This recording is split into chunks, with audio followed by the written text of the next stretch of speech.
Good morning. We're here at Kennedy Airport and we're flying to Miami today because I want to be a Florida man. So here we go. So after a long year of essentially not using any paid time off, I decided to reward myself with a vacation to de-stress, and ended up picking Miami because I really wanted to see what Florida was like. It was actually a really enjoyable trip overall, and I hope this video can highlight the good parts without dragging it on for too long. I will say, the landing was very unwelcoming as everyone on the plane felt something as we were lowering altitude. The airport was pretty complex in my opinion. We had to traverse through many corridors connecting to trains, and more trains, until we got to the final train to take us into the city. As expected, the rail system here is more modern than New York City's, but it didn't really have any routes other than its main line, so we didn't really take it that much. We mostly relied on the free trolleys and the buses, one of which we took to and from our Airbnb in Miami Beach. Yeah, I just got off the bus. That was a fucking awful bus ride. Now we're just gonna walk to the Airbnb, which is about 3 blocks away. Our Airbnb for the first time. Oh, holy shit.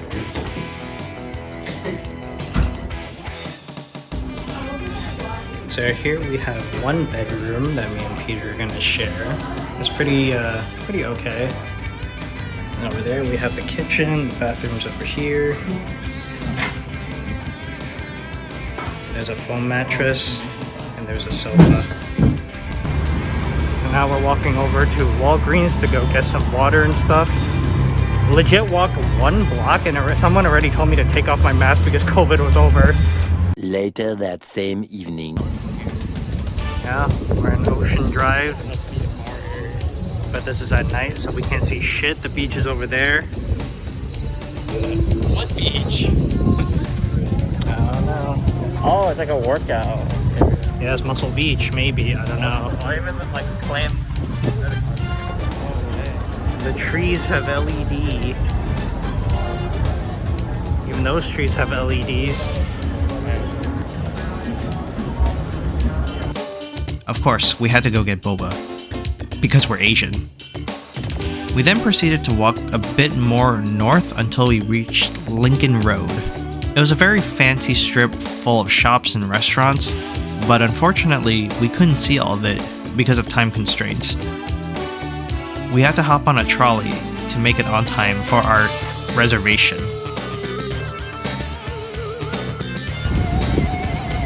There it is, it's Joe's. Joe's Stone Crab was probably one of the very few triple cash sign restaurants that I willingly wanted to try out because I wanted to try stone crabs and thought, might as well try them from the iconic touristy place. I went with the classic meal, which came with this coleslaw, which was not very good.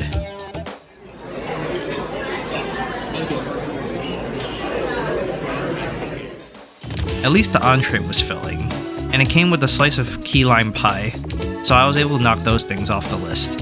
Overall, I give Joe's a 6 out of 10. The food was mostly alright, but not worth the hefty price tag or the long wait time. But one thing I really liked was the phenomenal service we got. The staff was very friendly and had a great sense of humor. We even started playing along with them near the end. One of them was even from New York herself. It was around midnight when we finished eating, so we hightailed it back to our Airbnb, and we had to get some rest for the long day ahead tomorrow.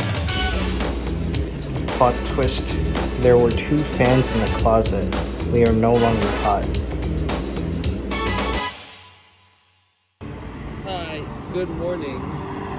Good. We are on our way. We're going to go pick up the car. It's like 9 something. While waiting for the trolley, I was beginning to see how wild the weather was here, experiencing both rain and sun simultaneously. This would go on to become one of my least favorite things about Florida. We arrived at the car rental pickup location, and after waiting for a bit, our orange Chevrolet Spark arrived. This also happens to be my least favorite car now after riding in it. I mean, it just feels so ancient and out of place for something in 2022. But don't take my word for it. Here's what one of our unsatisfied customers had to say. has like the touch screen feature, but there's like no buttons here, and this is like a rolling window. It's like an amalgamation. It's literally the weirdest Features, yeah. We had breakfast at the Front Porch Cafe, which was alright. It's just your standard American breakfast, although the cappuccino I got tasted like ass though. At least the hallway to the bathroom was pretty. Now we're in for a long drive because our next stop was...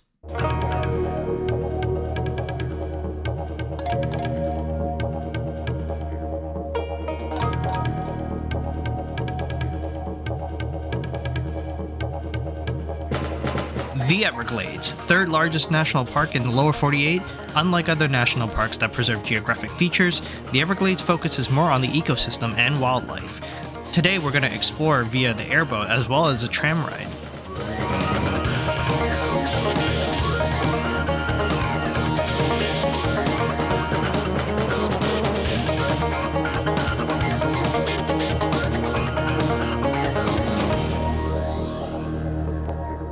You guys come out of Miami today? Yeah. Anybody coffee this morning? Tea? Yeah. Took a shower? Hotel? Yeah. Guess what? This is the water you've been using, yeah? The alligator pee-pee water. The airboat ride was fun, and the tour guide we had was very funny, especially with the alligator pee-pee water part. But there wasn't really much else other than the ride. 5 out of 10. Now we have to make our way over to the Shark Valley entrance with a little under 10 minutes to spare. So we were cutting it very close, but we happened to make it on time. We know who you're going to be listening to for the next 2 weeks. My name is Kelly. Hello. Hello. He hasn't had an accident in an entire month now, so hopefully we keep that record going, right?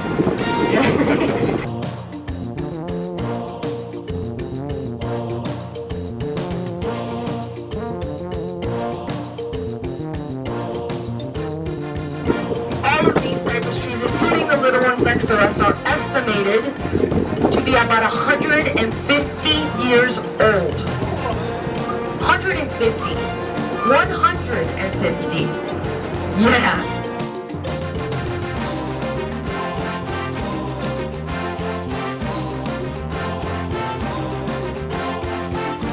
Walking up the Shark Valley Observation Tower. It's like I'm on top of a rainforest or something.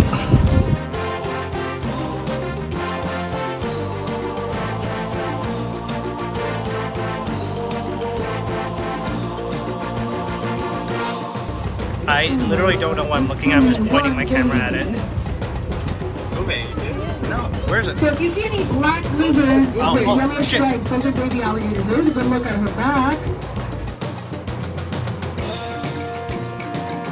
There's an alligator bow of sorts. Does it sound familiar, Jennifer? Alligator armor.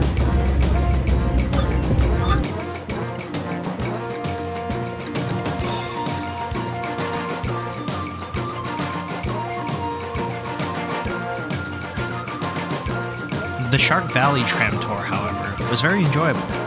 The tour guides were great, and they were very informative about the park. I also got to see actual alligators because I'm blind and I missed them all while we were on the airboat. 7 out of 10 for this one. We were in the Everglades for about 6 hours without any cellular reception, so afterwards we needed to get back to modern society. What better place than the Design District? This place is basically the 5th Avenue or Beverly Hills of Miami, full of bougie brands that most of us would not be able to afford. There is some interesting architecture around the area, and the MIA market was alright. The place I ate at forgot to charge me for my Coke, so plus 1 point for that. We wrapped up the night by returning to our Airbnb and watching SKT vs DRX at Worlds. I fell asleep halfway through, but boy did I see all the news when I woke up the next morning. The next morning. Good morning. It is Sunday, November 6th? Yes. Sunday, November 6th, and today's going to be an eventful day. We are splitting up into two, so the other two are going to go parasailing while we're going to go shoot some guns because we're true Americans. Right now we're just going to go look for breakfast around here. I don't know what we're going to find. After some walking, we ended up at a place called Einstein Bros. The breakfast burritos we got were great, both taste and value-wise. The two gentlemen behind the counter were absolutely amazing. We even ended up going there twice and tipped them the second time. And we are now going to the Parasailing location to see those two off. Keck by. The Parasailing location was a few blocks away from our Airbnb, and the weather was really nice by the port. Since I'm not a water sports person, I was appointed to be the cameraman as those two set out for their journey ahead. Well, at least until the boat took off. But rest assured, we were able to salvage some footage from the yachting cam.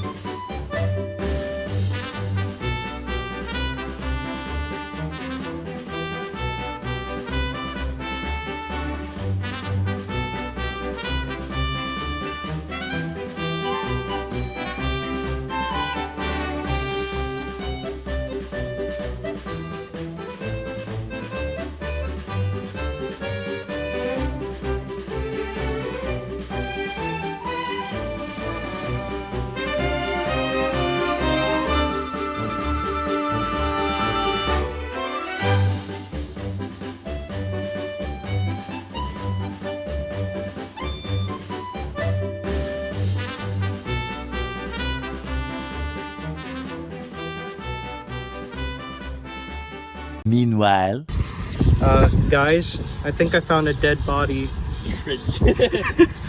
And now that our job here is done, it's time for us to go shooting. Welcome to Lock and Load Miami, a weapons museum in the heart of Wynwood, which also acts as a shooting range. After looking around a bit, Peter and I opted for the Eastern Bloc package, which contained artillery used by the Soviet Union, because why wouldn't we? Привет, товарищи! It's time to shoot.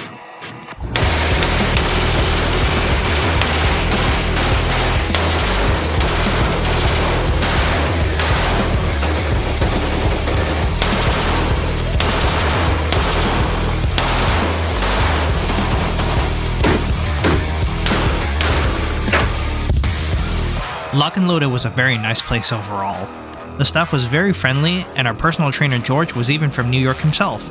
He was very accommodating and taught us a few things about the guns we would be shooting, which I'll leave in a separate video. The only downside was that this place was very expensive. The most expensive part of the trip for us two, hands down. But hey, as long as you're not spending like that every day, it's alright once in a while. 8 out of 10. We had a hella fun time shooting a lot of guns.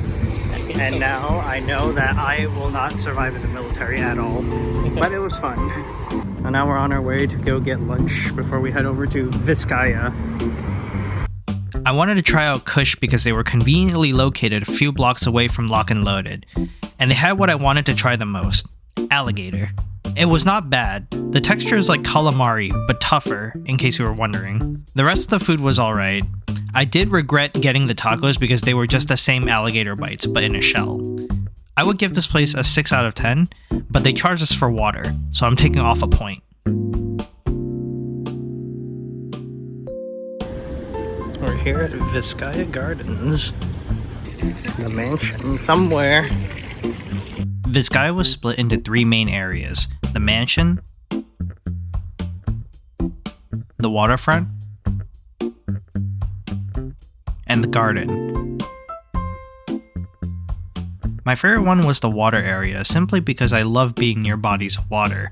There's just something about the air that makes it special. This is the Miami water here. Don't let the Everglades people fool you. Man touching grass.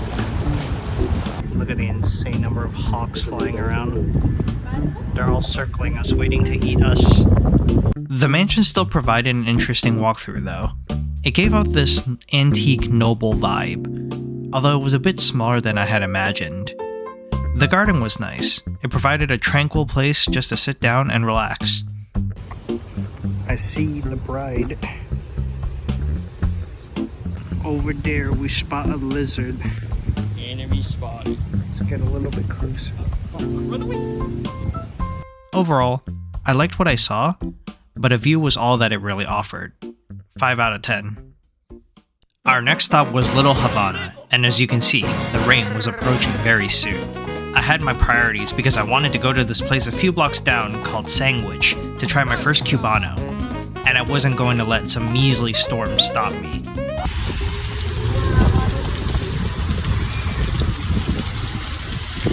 I walked all the way through the rain here to go to Sandwich to try a Cubano. I heard this place was good. Let's hope it was worth the walk. Lo and behold, I actually ended up liking this place a lot. I ordered this mango milkshake along with the classic Cubano and some croquettes. After a string of mediocre food in Miami, I have to give this one the best meal award personally. 9 out of 10 would get again.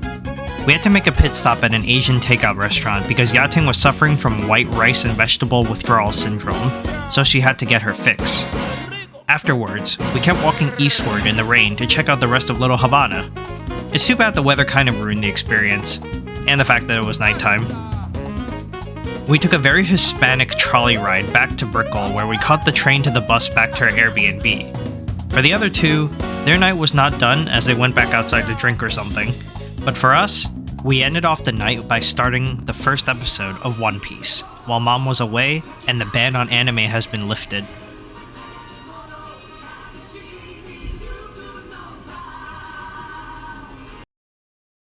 Breaking news, an update from the National Hurricane Center.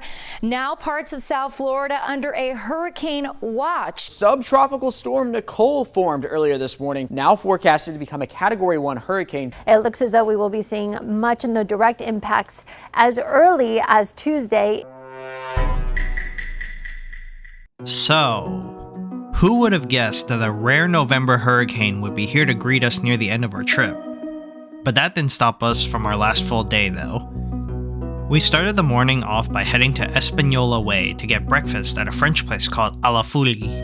I'm going to be brutally honest and say that this was probably the worst restaurant I've been to for the entire trip. While the escargot and the crepe were not bad, every time I tried to order something from the menu, they had run out of it. Yes, run out. I ended up with this sad looking quiche. Not to mention, there was a really heavy amount of smoke inside the restaurant that I reacted badly to since I cough from smoke, and they didn't do anything about it. They said, "Oh, you don't like it? Just leave." 2 out of 10. Afterwards, we finally hit up something that we should have done when we got here, the beach. Well, here we are.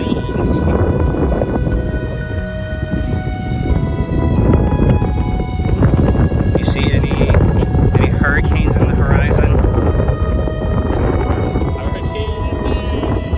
But since we weren't really beach people, there wasn't much to do here, so after walking around for a few minutes, we headed off to our next location, Jungle Island. 1 hour later. Welcome to Jungle Island, where we can become boosted monkeys. So the bus wasn't actually supposed to stop here, but we asked a nice bus lady and she made an exception for us, which was nice of her. Florida people are so nice. Treetop trekking was a giant obstacle course that consisted of many rope bridges and zip lines, ranging from 20 feet all the way to 55 feet above the ground. It's a very physically and psychologically intensive experience, and unfortunately, after crossing the first bridge, I came to the realization that this activity was not for me, so I sat out for the remainder of it. But at least I was able to get some footage of the others having fun. Or so I thought. Peter! He needs to be dressed. He's stuck. Uh-oh. We need to get help. Peter got stuck on the zip line and we had to call for rescue to get him unstuck. The employees around here were very knowledgeable about the course and were very nice. One of them even asked us about One Piece. The worker on the ground floor was also from New York himself.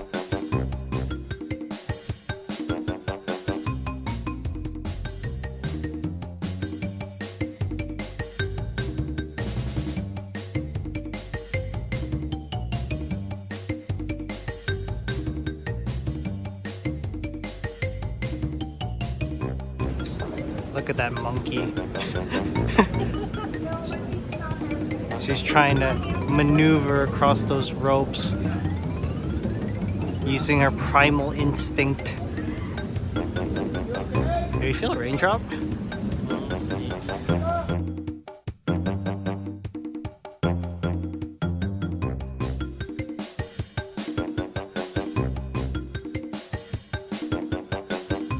The other two seemed to have a fun time up there until they were almost at the very end, and then it started raining.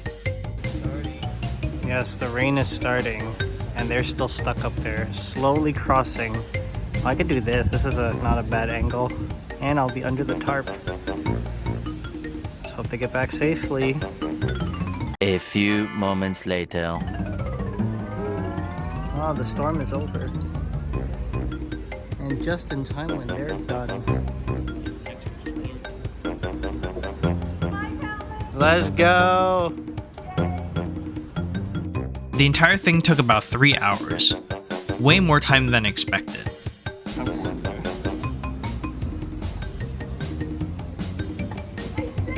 Yay, you did it.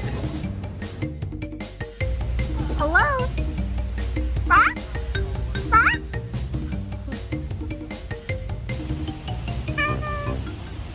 Our final stop for the night was to finally check out downtown Miami and Bayside Marketplace. However, it took an hour to get off the island because 5 buses in a row had skipped our stop because it was the PM rush and they were full. God bless the 6th bus driver. We went to an Italian restaurant called Fratelli Milano, and I got their fettuccine alfredo with pink sauce, which was life-changing. How did I never think about mixing cream and tomato sauces together for pasta? It tasted great and the service was also good. Overall, a happy experience. 8 out of 10 for me. After eating, we walked around the area, and not gonna lie, it was very ghetto and there were a few homeless people around. Much like DC, it did not pass the city vibe check. We hit up Bayside Marketplace afterwards, and that place was interesting. It was a semi-indoor and outdoor mall with a lot of souvenir shops. I opted to not buy anything this time though. Still kinda wish we could have eaten at Bacon Bitch. We ended off the night by getting pina colada slushies from an alcoholic shop called Fat Tuesday, and made our way back to the Airbnb for our flight home tomorrow. Today is the day we're flying back to New York. Let's hope we narrowly escape Hurricane Nicole. We're on our way right now to get food for the others because they wake up really late, and we really need to not miss this flight. So some final closing thoughts about the Miami trip. Overall, I actually really enjoyed this vacation, even though some things didn't go as smoothly as planned. I was surprised that we were able to cram as many things as we did in such a short time. Some positives about the trip. The people were generally very nice. I definitely felt the hospitality, except for that one guy who told me to take off my mask. They were also friendly to each other, and it felt like I was experiencing watching NPCs from a Grand Theft Auto game. Public transportation is also mostly free. Even though we ended up paying for some of the rides, it helped us get around places in the heat or the rain. Now for some negatives. The weather. Oh my lord, I cannot live here as someone who hates rain, especially if it's as sporadic as it was during our time here. The food was very mid overall as well compared back to New York. Even the highest ratings I gave get knocked down 2 points after coming back home. There's also no Asian food, and I need my Chinatowns to survive. And everything was really expensive. Mandatory 20% tip everywhere. I'm so glad I was able to experience Miami, Florida, and I do not regret it one bit. However, I do not plan on returning anytime soon, if ever, as I have other places that I'd rather visit. Thank you for making it this far into the video. I really hope that I was able to share an eventful part of my life with you, as stuff like this usually doesn't happen on an everyday basis. Until next time, signing off.